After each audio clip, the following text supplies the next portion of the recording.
3 ans de travaux, 3 ans de nuit,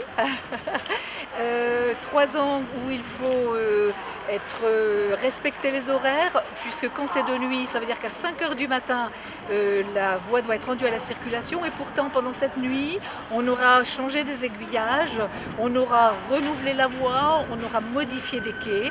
C'est 24 aiguillages qui ont été changés, ce qui permet effectivement de décroiser les flux. C'est bien sûr toute la signalisation qui va avec, puisque tout est automatisé et reporté au poste d'aiguillage qu'il faut lui-même transformer. Et il a fallu aussi faire une extension pour ce poste d'aiguillage. Ah bien écoutez, vous savez que pratiquement l'ensemble, 80% de la circulation TER part ou arrive à Lille. Donc tout le département est concerné. Toute la circulation, d'ailleurs en Nord-Pas-de-Calais, est concernée, puisque ça permettra effectivement pour les gens qui vont partir, que ce soit Calais, sur le littoral, Boulogne, Dunkerque, mais aussi dans le sud du département du Nord, voire dans le bassin minier, eh bien les horaires seront mieux respectés. Donc ça concerne l'ensemble des circulations, et c'est vrai que c'est un effort extrêmement important que de changer 24 aiguillages et de renouveler ou de changer, puisqu'on a fait une nouvelle voie aussi. Il y a plus de 4 km de voies qui ont été posées ou renouvelées.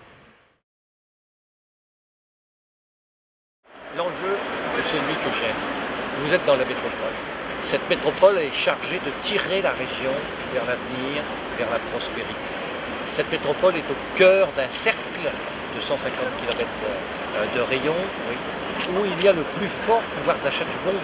Depuis les Hollandais, aux Londoniens, en passant par les Parisiens, les Allemands de la Ruhr et les Bruxellois, nous sommes au centre de ce qui est une des richesses du monde, une des zones de richesse. Par conséquent, nous devons organiser, en quelque sorte, notre présence, non seulement pour l'île, non seulement pour la communauté, les Roubaix-Tourcoing, mais l'ensemble de la région.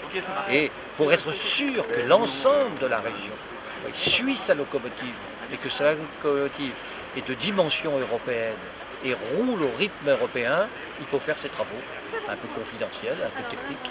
Il faut électrifier, il faut rénover, il faut moderniser. Et, bref, il faut faire du rail l'un des principaux agents de l'avenir de la région.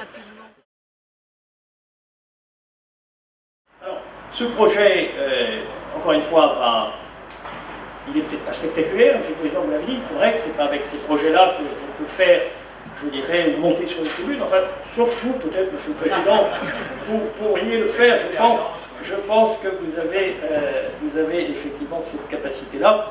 Et donc, c'est assez difficile à vendre, je le reconnais. Ceci étant, c'est un travail de fond, c'est un travail qui permet l'avenir. Et l'avenir, M. le Président, vous l'avez évoqué, je partage assez largement, en tout cas, les perceptions que vous avez évoquées. C'est vrai que dans notre pays, il y a une tendance de fond.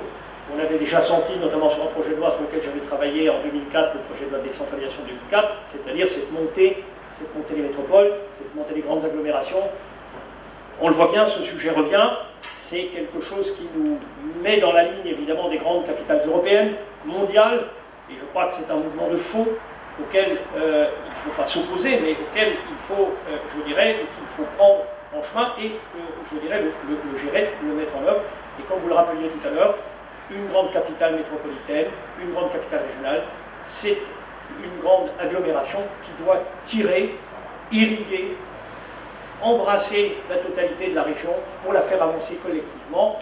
Et évidemment, dans ce domaine-là, je dirais, les questions de relations, de transport, de liens ferroviaires est évidemment fondamentale. La mobilité, on peut dire ce qu'on veut, elle ne fera que s'accroître malgré toutes les technologies modernes. Les gens se déplacent, les gens bougent, et donc par conséquent, je crois que là, il y a effectivement une obligation forte, c'est de développer ce champ-là, de le faire aboutir, si nous voulons que cette osmose et ce lien profond entre une métropole et sa région puisse s'établir pour les années à venir. En tout cas, je partage pleinement, en tout cas, cette préoccupation.